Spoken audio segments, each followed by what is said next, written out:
I'm speaking with Kimberly Bryant, founder of Black Girls Code. Thank you very much. Kimberly has just addressed our Education Information Technology Conference. And I'm going to begin by asking you a little bit about your background and how you came to found this program. It's really a pleasure to have this conversation with you, Judith. So thank you so much for the interview. Black Girls Code was founded in 2011. It was really driven by my motivation as a mom to create an organization or an experience for my daughter, Kai, who was 10 at the time and really interested in gaming and game development. It really was my goal to create a community for her of other like-minded girls, because that wasn't something that she was experiencing every day, even among her friend group. Not very many of them really understood this thing called coding or wanted to even play games all the time. But she had this really keen interest in learning how to code and to build these computer games. And nothing really existed at the time that focused on girls and getting them involved and engaged in the tech industry as coders. And so I created it to tap that market. Okay. How old is your program and how was it developed? I know you've created some really interesting partnerships. We started our program in 2011 as a pilot, and we officially launched in January of 2012. So this is 6 years for us now. We're going into our 7th year. And we really started out as a grassroots organization in the Bay Area. So when we started the program, I did not necessarily envision that it would become this international organization, let alone even a national one. I thought it was just going to be something maybe that my daughter and a small group of friends did on the weekend. But we've seen the organization really take off and grow and expand, exponentially over the course of 6 years. We're chapter-based, which means we have volunteers that help us run our programs in various cities, 13 in the U.S. and 1 in Johannesburg, South Africa.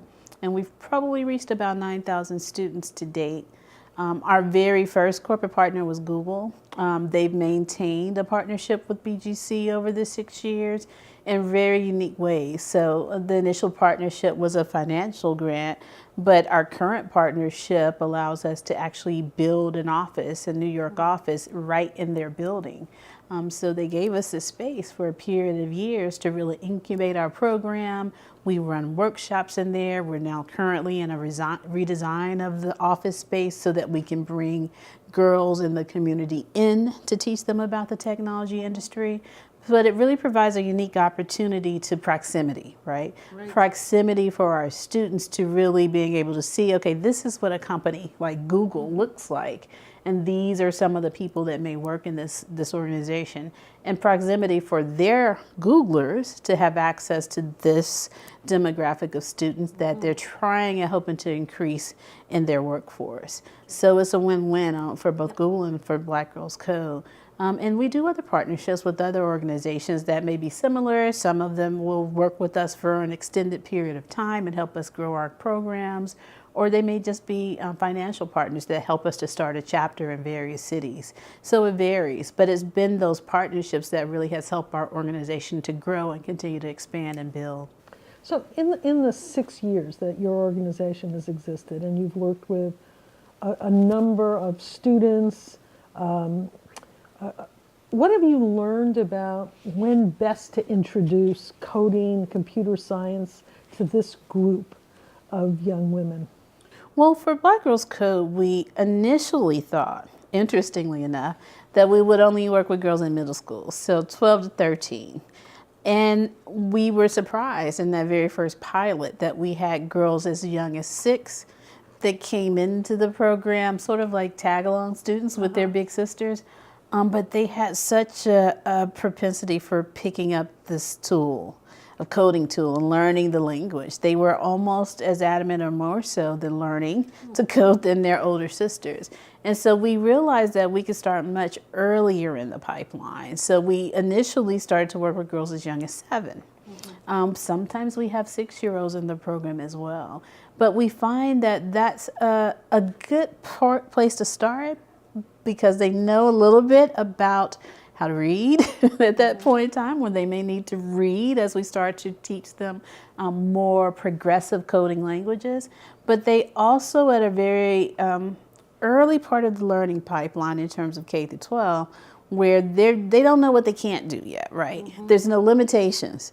And that's good when it comes to girls, because we can train them in ways before that external noise starts to say that girls are not good at math or girls are not good at science. And that continues to increase in terms of their capacity to learn, their view of their perceived ability to learn how to code until they get to middle school, which is a sweet spot where all bets are off, right? So for Black Girls Code, we found starting at 6 or 7 allows us to really engage the girls in learning in a way that by the time they get to middle school, we've got them, right? It's the hook for us that keeps them in the game until they get to middle school, when they start to opt out, either willingly or unwilling, to form STEM careers or a STEM pipeline. And that's why it's key. I think especially if you look at the numbers for girls of color, if we were to wait into high school to start introducing this concept to girls of color, we would have very few people actually in our classes, because the numbers are so low by that time. I think the studies that we've seen from Google shows that they still see that the STEM or the CS community is vibrant and thriving, and they have positive perceptions of it, but they don't see themselves in it. So part of the reason we're starting early in the pipeline is because we're getting at that concept of self-perception, fit, and ability. And if we start at 6 or 7 and increasing their skills gradually over time, we're able to keep them in the program longer and get them through high school still on a STEM path. So what you've just said certainly was reflected in what the members of this community, the community that was at the conference, said about their own experience. And they talked a lot, those who asked questions, about not being able to attract Black girls to their classes. You've learned in the course of your work a number of techniques that seem to encourage young women and the study of computer science, coding, and there have been other areas of development that you've also observed. Could you share those with us? Sure. So one of the things that we really saw as being one of the key sticky points, and I think the differentiators for Black Girls Code, is the sense of community or sisterhood that we're able to create in our workshops and in our organization. So having the girls be able to come in a community that may look very different from what they experience when they go to school is key. Because they're not just coming, to learn Python, or not just coming to learn how to code and Lego robotics. They're actually coming for a community of girls that have similar interests. They come perhaps from similar backgrounds. And it allows them to be themselves in a way that they may not also often be able to do when they go to school on a day, Monday through Friday. That's a sticking point. That's why the girls come back day after day, and they really stay with the program for years. Like we literally have girls who have been with the program since 2012, 2013, and they take every single thing that we offer, and then they take it again because of that community. And we see that reflected in the research that we've done with our alumni and how important the community was to creating this sense of belonging and this sense of self-confidence. So that's very key for what we do. One thing that I didn't talk a lot about this in this presentation today that we have started to add to the program is more of a focus on the wellness, mind, body, soul of our students, particularly because our primary headquarters is in Oakland. And in 2016 and late 2015, we were dealing with a lot of trauma in the community, and we recognized that we felt it. So like as a staff, we came to work every day and we felt this tremendous weight of trauma about the things that were happening around us, and particularly things that were happening in the people of color. And we recognized that if we were feeling this weight, our students perhaps were feeling it as well. Yes. And so we dived right in into our summer programs, and we started to pull in things like yoga, mindfulness training. We've been doing meditation with the girls, so that we're now building this really focus on self-health, mind, body, spiritual wellness, because we think our girls need more than just learning how to code to be able to survive. We want them to be able to thrive as they go out into the world as fully actualized Black women. And we understand that that's going to take a focus in having tools that we're not going to be able to give them in a coding class. It's understanding how to practice self-care in a way that you can push through the obstacles that you face every day.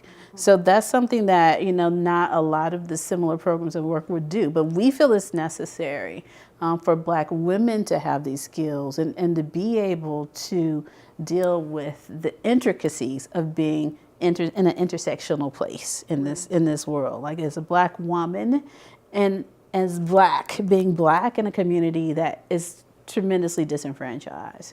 So these wellness classes, these conversations about social justice that we've started to integrate into our programs have really slowly started to allow us to kind of crack that shell of what else is needed to be a fully functioning adult. You've shared with the group some observed results that include the intellectual engagement of coding, but really go beyond that. Could you describe what you've observed in the young women you're working with? Absolutely. So one thing that I talk about a lot is and I use my daughter as an example in many ways, and seeing her genesis from coming into the program and just wanting to be a video game tester, and then going from that to wanting to be a computer designer, a game designer, to wanting to run her own company, right? So we've seen this tremendous aspirational impact of the program in terms of the girls creating opportunities for work. Some of my girls want to be like 5 things. They want to be a doctor, actress, as well as an entrepreneur. And that's okay, right? They just might not can do all that at one time. But, if that's what they want to do, that's okay. But this really strong path in terms of the girls really discovering their abilities and not seeing limitations. And so we see that in terms of the things that they do outside of Black Girls Code, which we encourage. We pay for them to go to conferences. We give them scholarships for opportunities to go to like Apple Development Conference or go to GDC Conference on game design. We really want to give them access to the opportunities to take just this little bit that we've been able to seed within Black Girls Code and use that as a jumping space to other things that they're interested in. And that has just been tremendously beneficial in terms of seeing the success of our work and the prizes that they're winning, the applications that they're building, and seeing now girls that are actually going to college. Like, many of our girls are on this pathway that they're now in college. And so part of our work over the next few years is to really continue to keep in touch, to track them and see how the impact of our work has made a difference in terms of their path. Yeah. So I'll ask you a question that might relate to the specifics of our community of independent schools. Do you have any advice for educators, technology educators in independent schools, leaders of independent schools who are creating policy to attract this wider group of Black girls to these fields where traditionally they've not been drawn? I talked about this a little bit today, but I really think that we have to start creating strategies that are intersectionally driven. So understanding that we just can't create a strategy that addresses getting more girls into the room, because all girls may not necessarily possess the same environmental triggers that girls of color do. So what does that mean when you have a classroom that has 10% girls, but only 1 or 2 are women of color, Black, or perhaps they're Latina?